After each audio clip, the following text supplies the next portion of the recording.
טוב, חברים יקרים, אז השיעור הראשון יוצא לדרך. השיעור אנחנו נעסוק בספר חובת הלבבות, שער הביטחון, שזה השער הרביעי של רבנו בחיי. הלימוד הוא שלי עם אמא שלי ביחד, אני ואמא שלי ביחד.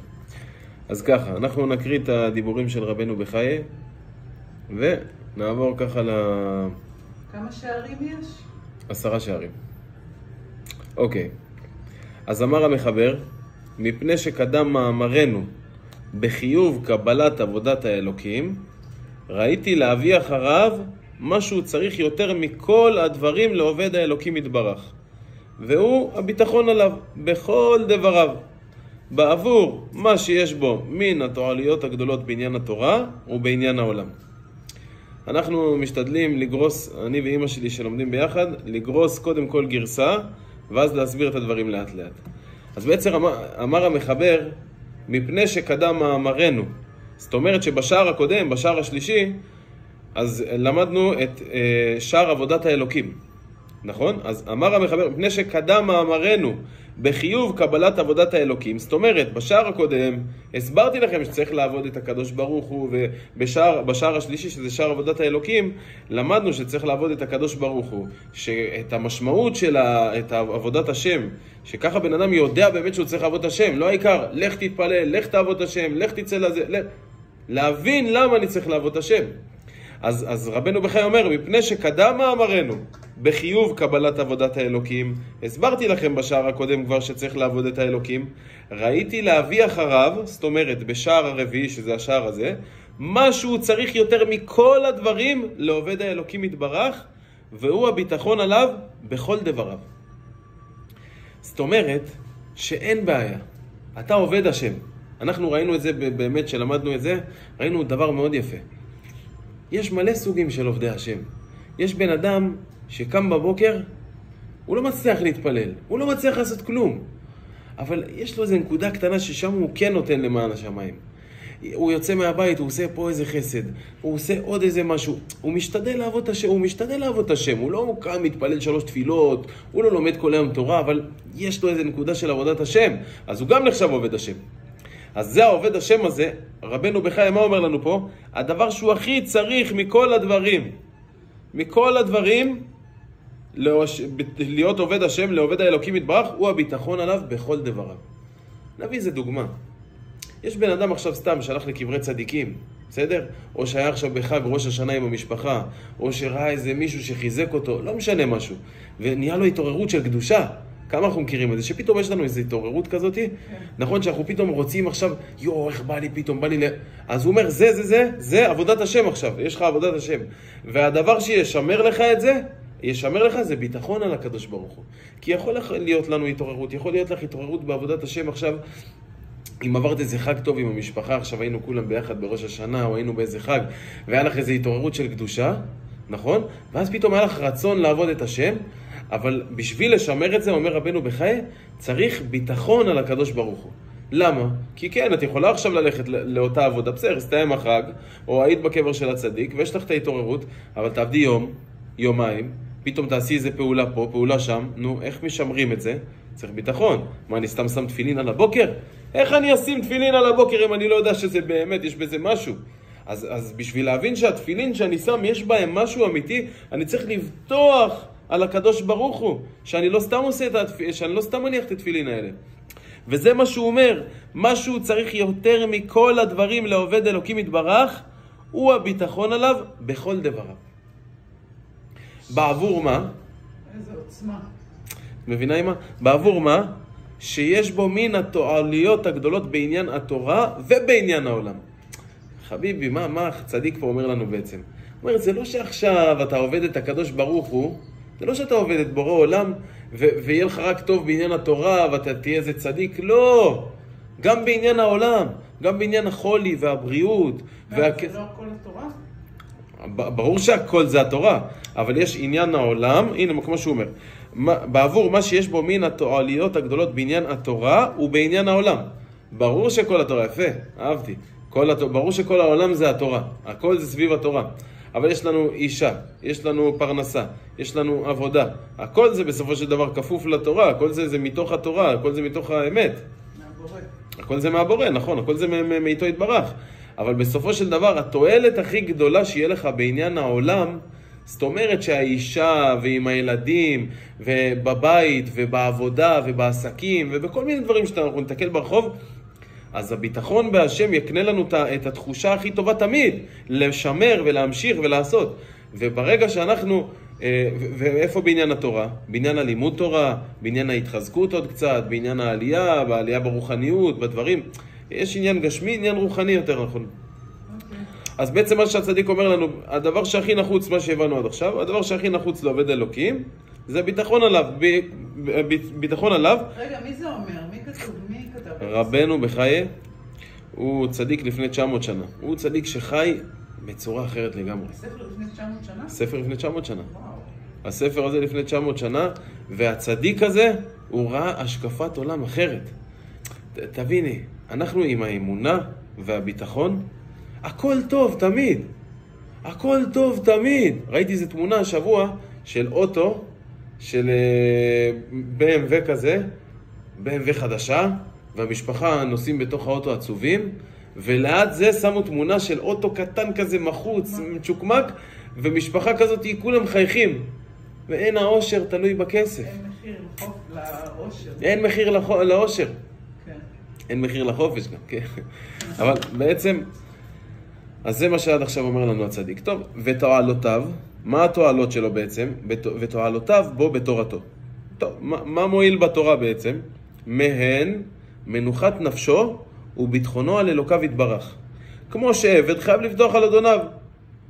מפני שאם איננו בוטח באלוקים, בוטח בזולתו. ומי שבוטח בזולת השם, מסיר האלוקים השגחתו מעליו, ומניח אותו ביד מי שבטח עליו.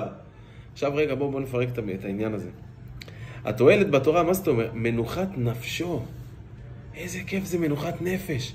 יכול להיות לבן אדם מיליארדים, יכול להיות לבן אדם מלא ילדים, נכסים, הכל. אבל מה? אין לו מנוחת הנפש. מה זה שווה?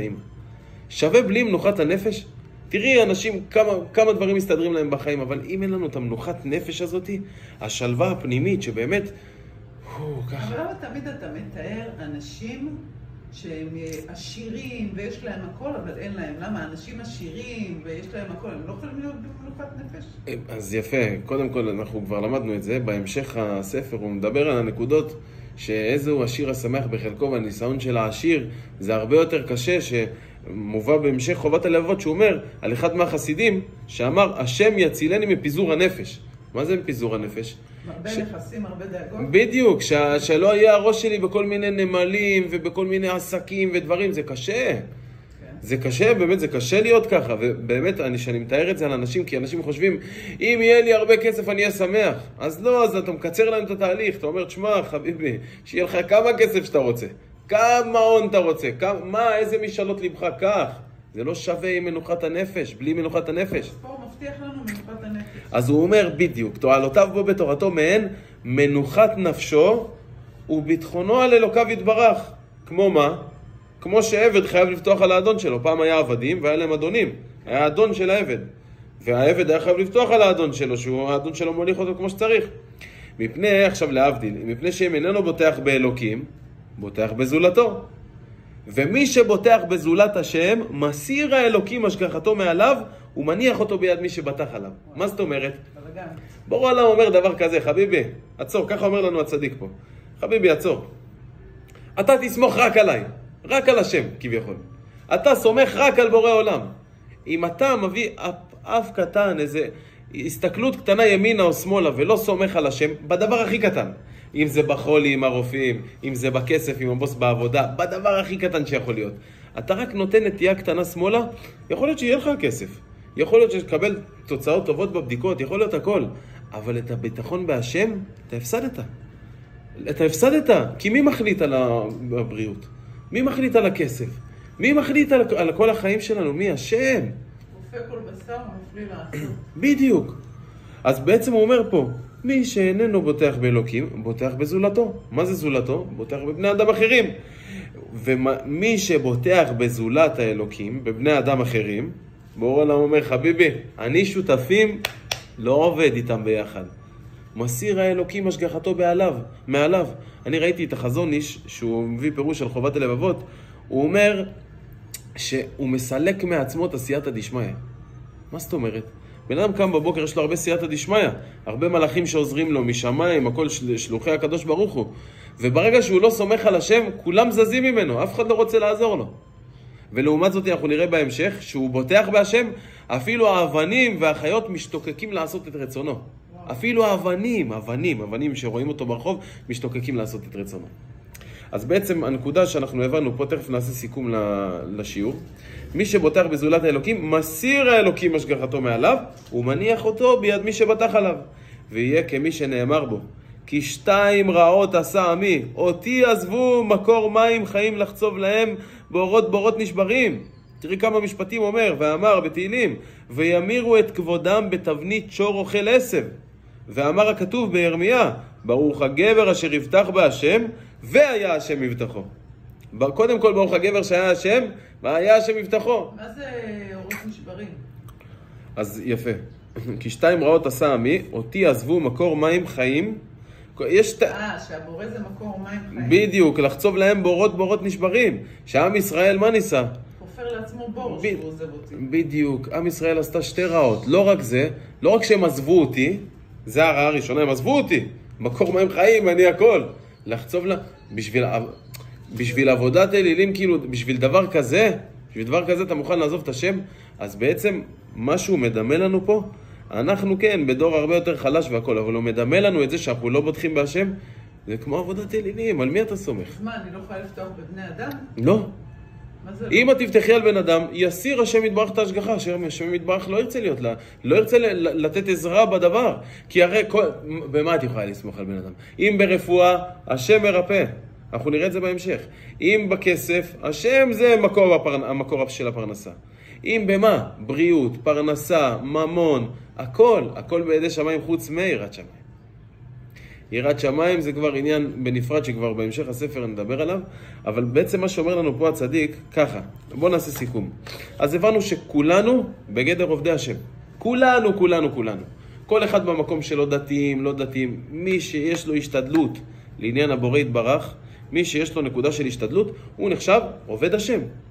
וברגע שאנחנו עובדי השם, בשביל לשמר את העבודה שלנו ולעלות בה, אנחנו צריכים ביטחון. יפה, מידת הביטחון. אז זה נקודה שכבר הבנו אותה. כן. מה הלאה? עכשיו, אם אני לא אבטח בהשם, זה מסע שכנוע. פתיחה, חובת הלבבות, שער הביטחון, הפתיחה לפני פרק א', זה מסע שכנועים למה לבטוח בהשם. וזה מסע שכנועים שבאמת מי שיקשיב למילה ומילה ממה שכתוב פה, הוא בסופו של דבר ישוכנע, והוא יגיע לפרק א', והוא יגיע לפרק ב' וג', והוא יתחזק מאוד בביטחון בהשם, כמו שאנחנו התחזקנו.